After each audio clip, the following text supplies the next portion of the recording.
ఇక ఇటు శ్రీకాకుళం జిల్లాలో పెట్రోల్ బంకులో కూడా నో స్టాక్ బోర్డ్సే దర్శనమిస్తున్నాయి. బంకులో కొంతమేర పెట్రోల్ అందుబాటులో ఉన్నప్పటికీ డీజిల్ కొరత మాత్రం చాలా ఎక్కువగా కనిపిస్తోంది. వాహనదారులు, వరి రైతులు ఇబ్బందులు పడుతూ ఉన్నారు. యుద్ధం తగ్గినా ఇంకా ఇంధనం కొరత ఉండడంతో ప్రజలు ఆందోళనకు గురవుతున్నారు. పూర్తి సమాచారాన్ని మా ప్రతినిధి షణ్ముఖ్ అందిస్తారు. శ్రీకాకుళంలో డీజిల్ కొరత స్పష్టంగా కనిపిస్తుంది. ఏ పెట్రోల్ బంక్ దగ్గరికి వెళ్ళినా కానీ నో స్టాక్ బోర్డులు కనిపిస్తున్నాయి. కొన్ని పెట్రోల్ బంకుల్లో మాత్రం 100-150 రూపాయలకు మాత్రమే డీజిల్ వేస్తాం, అంతకంటే ఎక్కువగా అయితే మాత్రం అందుబాటులో లేదని చెప్తున్నారు.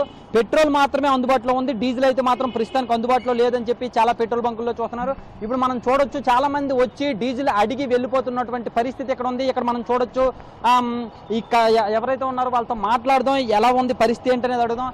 అన్న చెప్పండి, డీజిల్ అనేది మీకు ఎప్పుడూ అందుబాటులో లేదు, పెట్రోల్ బంకులకు వెళ్తే మీకు ఏం చెప్తున్నారు? గత 3 రోజులుగా మాకు డీజిల్ అయితే అందుబాటులో లేదు. బంకులకు వెళ్తే ఎక్కడ కూడా డీజిల్ అయితే స్టాక్ లేదని చెప్తున్నారు.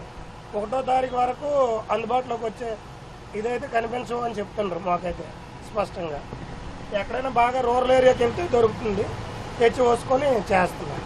మరి ఇప్పుడు మీకు పనికి ఆటంకం కలుగుతుంది కదా, మరి మీకు ప్రత్యామ్నాయం ఏముంది? డీజిల్ లేకపోతే ఇంక ప్రత్యామ్నాయం ఏం లేదు, బళ్ళు ఆపుకోవాల్సిందే అంతే, ఇంక అంతకుమించి ఏం లేదు. మరి దానివల్ల ఉపాధి ఆగిపోతుంది కదా, పరిస్థితి ఏంటి? మరి తప్పదు కదా. ప్రెసెంట్ అయితే హైవేలో కానీ రూరల్లో కానీ 1-2 బంకుల్లో తప్ప ఎక్కడా లేదు. ఆ ఉన్న బంకుల్లోకైనా ఎర్లీ మార్నింగ్ కానీ బాగా తొందరగా ఓనర్లు వెళ్ళి తెస్తే చేస్తున్నాం, లేకపోతే ఆపుకోవడమే. మరి డీజిల్ ఎందుకు తక్కువగా ఉందంటే బంకుల్లో ఏం చెప్తున్నారు? పైనుంచి రావట్లేదని చెప్తున్నారు.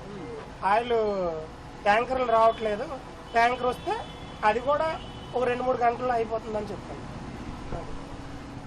అది మొత్తానికి చూసుకున్నట్టయితే మాత్రం డీజిల్ అందుబాటులో లేదు, అందుకే మేమేం చేయలేకపోతున్నామని చెప్పేసి కూడా ఇక్కడ ఆ పెట్రోల్ బంకులు యాజమాన్యం చెప్తున్నాయి అని చెప్పేసి కూడా ఇక్కడ కస్టమర్లు చెప్తున్నారు. అయితే ఇక్కడ విచిత్రమైన పరిస్థితి ఏంటంటే, యుద్ధం జరిగిన నెల రోజులైతే మాత్రం డీజిల్ అయితే మాత్రం శ్రీకాకుళం విషయానికి వచ్చినట్టయితే పెద్దగా ఇబ్బంది కలగలేదు. కానీ యుద్ధం తీవ్రత తగ్గింది, సీజ్ ఫైర్ కంటిన్యూ అవుతుంది అనేటటువంటి పరిస్థితి కూడా కనిపిస్తుంది. కానీ ఇప్పుడు డీజిల్ లేకపోవడం ఏంటి, అసలు పెట్రోల్ అందుబాటులో ఉండి డీజిల్ లేకపోవడం ఏంటి, ఆ నో స్టాక్ బోర్డులు రావడం ఏంటి, ఈ కస్టమర్లు అందరూ కూడా ఇబ్బంది పడడం ఏంటి అనేటటువంటి ప్రశ్నలు తలెత్తుతున్నటువంటి పరిస్థితి ఉంది. అయితే ఒక ఆంధ్రప్రదేశ్లో మాత్రమే, ఇటువైపు మన చుట్టుపక్కల ఉండేటటువంటి ఆంధ్రప్రదేశ్ చుట్టుపక్కల ఉండేటటువంటి కర్ణాటక కావచ్చు, ఒరిస్సా కావచ్చు, లేదంటే తమిళనాడు కావచ్చు, ఈ ప్రాంతాలు, ఈ జిల్లాలన్నీ, ఈ రాష్ట్రాలన్నింటిలో కూడా పెట్రోల్ కావచ్చు, లేదంటే డీజిల్ కావచ్చు అందుబాటులో ఉంది. కానీ మన ఆంధ్రప్రదేశ్ విషయానికి వచ్చినట్టయితే ఎందుకు ఈ పరిస్థితి వచ్చింది అనేది మాత్రం ప్రశ్నలు తలెత్తుతున్నాయి.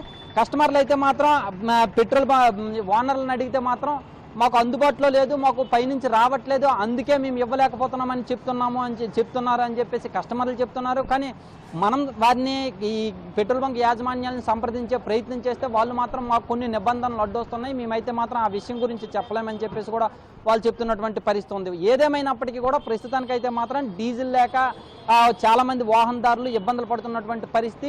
ప్రధానంగా చూసుకుంటే వ్యవసాయానికి వరి వేసినటువంటి వాళ్ళు ఆ కోత సమయంలో చాలా ఇబ్బందులు పడుతున్నారు, చాలా తీవ్రమైన ఇబ్బందులు పడుతున్నటువంటి పరిస్థితి ఉంది. కెమెరామెన్ లక్ష్మణ్తో షణ్ముఖ్.